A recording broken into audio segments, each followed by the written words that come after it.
जय श्री कल की। ओम नमो भगवते वासुदेवाय। भारतवर्ष पर मंडरा रहा है कितना बड़ा खतरा और किस प्रकार का और किस ओर से ये खतरा मंडरा रहा है, कौन सी दिशाओं से, किन देशों से ये खतरा हमारे देश के लिए बड़ी चेतावनी लेकर आने वाला है। आज के मेरे वीडियो में ये बतलाऊं, उसके पहले कमेंट सेक्शन में देख लीजिए। सबने कह दिया कि आतंकवादी इनपुट मिल गए पुणे में, एक ने कमेंट करके लिख दिया। किस प्रकार से हादसे हो रहे हैं उसके भी कमेंट आ गए हैं। यानी ये समय भूचाल लाने के लिए काफ़ी है। जो मैंने प्रेडिक्शन दी थी वो 100% सत्य साबित हो रही है। एवं 9 अक्टूबर, जी हाँ 9 अक्टूबर वो डेट जिस दिन शुक्रदेव ने राशि परिवर्तन कर लिया और पहुंच गए कन्या राशि में, जो बुध देव की राशि है। अब शुक्र और बुध का कोई तालमेल नहीं। बुध देव बुद्धि से चलते हैं और शुक्रदेव यानी शुक्राचार्य असुरों के गुरु। कुछ ना कुछ ऐसी गड़बड़ अब होगी कि सामने होगा सबके सत्य, लेकिन लोग सत्य को पहचान नहीं पाएंगे।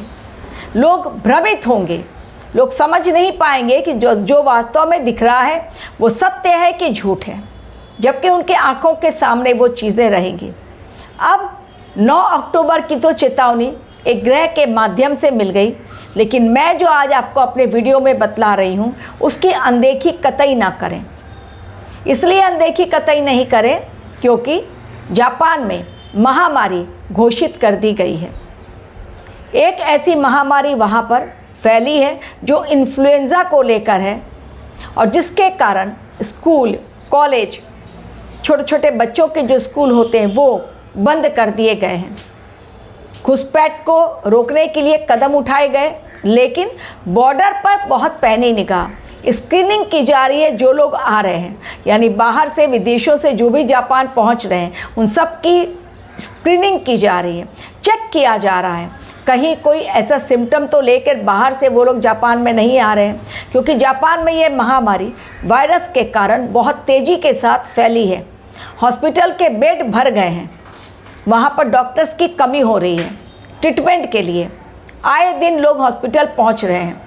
ये पहले भी हुआ है, लेकिन वहाँ की सरकार का कहना है इस बार ज़्यादा परसेंटेज है जो महामारी फैली है इन्फ्लुएंजा के कारण, वो ज़्यादा हो रही है इस बार। पिछले 2 दशकों में ऐसी महामारी वहाँ पर इन्फ्लुएंजा की वजह से नहीं फैली है।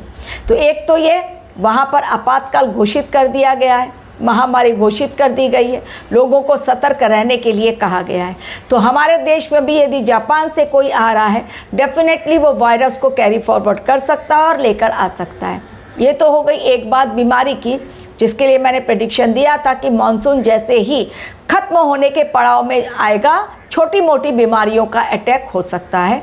तो इन्फ्लुएंजा को भी लोग अक्सर अनदेखी करते हैं, लेकिन इसके वायरस कितने खतरनाक जापान ने एग्जाम्पल देकर अपने देश का बतला दिया और सारे देशों को चेतावनी दे दी। दूसरी बात, हमारे देश में खतरा पाकिस्तान की तरफ से बहुत बड़ा मंडरा रहा है, और ये इसलिए मंडरा रहा है क्योंकि इस बार महिला सुसाइड बॉम्बर बन रहे हैं।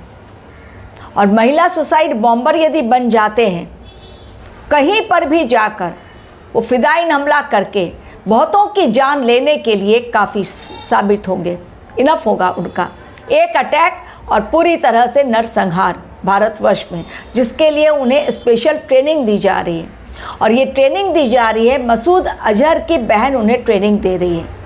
और ये जो स्टार्ट किया गया है ये संगठन, ये जैश ए मोहम्मद के द्वारा महिला ब्रिगेड का ये संगठन स्टार्ट किया जा रहा है, जिसमें महिलाओं को सुसाइड बॉम्बर किस प्रकार बनना है और कैसे अटैक करना है, कहाँ जाकर, उसकी ट्रेनिंग दी जा रही है। क्योंकि भारतवर्ष के ऑपरेशन सिंदूर के सक्सेसफुल होने के पश्चात अब वहाँ के आतंकवादी संगठनों ने ये ठान लिया है कि अपनी रणनीति बदली जाए। पहले मेल मेंबर आते थे, यानी आतंकवादी आते थे और आकर अटैक करते थे। इस बार उन्होंने इसको चेंज किया और स्ट्रेटजी चेंज करने के साथ ही महिलाओं को कहीं पर भी आसानी से भेजा जा सकता है। घुसपैठ भी वो बड़ी आसानी से कर लेंगी, वो आसानी से पहुंच जाएंगी हमारे देश में। पहले भी कई लोग, आप सीमा नाम के जो महिला को जो अभी भी रह रही है हमारे यहाँ, सीमा हैदर उनका नाम है, वो भी आ गई। कैसे आ गई वो? यानी बहुत आसानी के साथ पाकिस्तान को ही पता है कि महिलाओं को भेजा जा सकता है और ये सुसाइड बॉम्बर बनकर बड़ी आसानी से आतंकवादी हमला करेंगे हमारे देश में, जिसके लिए उन्हें ट्रेनिंग दी जा रही है, खिलवाड़ करने के लिए तो नहीं। ये समय हमारे देश के लिए बहुत बड़ा खतरा है और इसलिए चौकन्नी निगाह हमारा देश रखा हुआ है बॉर्डर पर। जो अभी रिसेंटली सर क्रिक में राजनाथ सिंह ने चेतावनी पाकिस्तान को दी कि यहीं से रास्ता कराची की ओर जाता है, ये ना भूलना। तो पाकिस्तान बहुत बड़ा कुछ गड़बड़ करने की फिराक में है, बिल्कुल, क्योंकि अमेरिका का उसको सपोर्ट मिल रहा है, चाइना का सपोर्ट, टर्की का सपोर्ट। अभी भूमध्य सागर में एक टर्की को घुटनों तक लेकर आया भारतवर्ष अब नहीं सुनने वाला। अपने देश के लिए ढाल बनकर खड़े हैं नरेंद्र मोदी। मंगल की महादशा चल रही है और भगवान कल की काल बने हुए हैं उन सभी पापियों के लिए जो इस समय अपने अधिकारों का दुरुपयोग कर रहे हैं। देखते ही देखते वो बच्चे जो केवल कोल्ड सिरप जिन्होंने पिया, कोल्ड कफ सिरप, उसके कारण अब बच्चों की मरने की संख्या जो हो रही है, मृत बच्चों का आंकड़ा वो 24 हो गया है। पहले 15 से स्टार्ट हुआ, 10 से स्टार्ट हुआ, वो 15, 16, 17, अब 24। हालांकि डॉक्टर अब जाकर अरेस्ट हुआ है जिससे ये प्रेस्क्रिप्शन लिख कर दिया था। कई जगहों पर इसे बैन किया गया है। नए नए इस समय ऐसे ऐसे खुलासे होंगे। शबरीमाला मंदिर से भी एक ऐसा ही खुलासा हो रहा है कि वहाँ पर भी सोने की चोरी को लेकर बहुत बड़ा एक खुलासा हो रहा है कि मूर्तियों को ही अलग कर दिया गया है और दूसरी मूर्तियाँ डाली गई हैं मंदिर के अंदर। ये भी जांच का विषय और जांच चल रही है। अचानक से चीज़ें ऐसी बदल रही हैं। तेलंगाना में जो सेना की ज़मीन है उसे अलॉट कर दिया गया, कांग्रेस ने अलॉट कर दिया किसको? वहाँ कब्रिस्तान बनाने के लिए। उसमें भी मचा हड़कंप। तो हमारे देश में भी कुछ ऐसी बातें चल रही हैं और सरकार कुछ ऐसा अचानक कर रही है कि सेना की ज़मीन को मुसलमानों को दे दिया गया, आप कब्रिस्तान बनाइए। तुरंत पहुंची सेना और तुरंत पहुंचे मुसलमान भी। वहाँ समझाया गया कि यहाँ पर कब्रिस्तान नहीं बन सकता, ये सेना की भूमि है, यहाँ पर हम लोगों की प्रैक्टिस चलती है, तो आप इस पर नहीं बना सकते हैं। बहुत समझा कर वहाँ पर सेना ने हमारे उनको पीछे हटाया। ये समय ऐसा है कि अपने देश में दंगे भड़काने की कोशिश की जा रही है। सांप्रदायिक हिंसा बहुत चतुराई के साथ हमारे देश में कई गांव, कई ज़िले, कई शहर अब ये दंगे के फसाद और दंगा फसाद और ये सांप्रदायिक हिंसा के भेंट चढ़ेंगे। एक एक करके लोग टारगेट कर रहे हैं। बहुत प्लानिंग के साथ चीज़ें आगे बढ़ रही हैं। लेकिन हमारा देश और हमारे देश के वो नागरिक जो बिल्कुल सच्चे अर्थों में न सिर्फ भारतीय हैं बल्कि सनातन को मानने वाले हैं, सरकार के साथ खड़े हैं, डेफिनेटली हमारा देश किसी भी हाल में डगमगाएगा नहीं, डरेगा नहीं, हारेगा नहीं और पीछे नहीं हटेगा। क्योंकि अब हमारे देश की कुंडली में मंगल की महादशा, जो कि हमारे देश को विश्व गुरु बनने तक उस हाल तक लेकर जाएगा, मंगल की महादशा। लेकिन उसके पहले चुनौतियां भारत के लिए इन 7 सालों में 2032 तक बहुत ज़बरदस्त रहने वाली हैं। इसलिए मैं कहती हूँ हमेशा सावधान रहें। आप कहीं पर भी जा रहे हैं, बिल्कुल जांच पड़ताल किए बिना अनजान लोगों पर विश्वास न करें। कौन कहां से कैसे आपको मीठी बातों के द्वारा अपने कब्जे में ले लेगा, अपने शिकंजे में जकड़ लेगा और धोखा हो जाएगा आपके साथ, यह आपको भी नहीं पता। ये समय ग्रहों की चाल बहुत है खतरनाक। अक्टूबर का महीना वैसे भी है खतरनाक। भूचाल आया हुआ है पूरे विश्व में। एक बात और, क्या भारतवर्ष को वीटो पावर मिलेगा?